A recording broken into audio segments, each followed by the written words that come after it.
ہم کریں گے ہر مظلوم کی حمایت۔ السلام علیکم، میں ہوں حرین فاطمہ اور آپ دیکھ رہے ہیں حمایتی نیوز HD چینل۔ نظر ڈالتے ہیں آج کی اہم خبروں پر۔ وابڈا کی تاریں چوری ہو گئی ہیں، چور کٹر کے ذریعے لاکھوں مالیت کی تاریں کاٹ کر لے گیا۔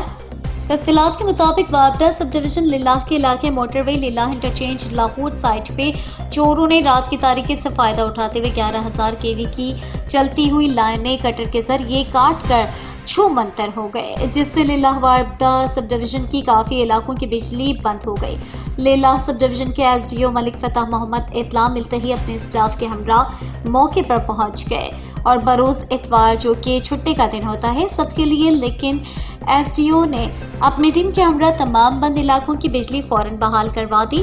مزید SDO کا کہنا ہے کہ میں نے اعلیٰ افسران کو اطلاع کر دی ہے اور جہلم سے ہماری ٹیم جو کہ سامان لے کر پہنچ گئی ہے اور فوراً کام شروع کر دیا ہے۔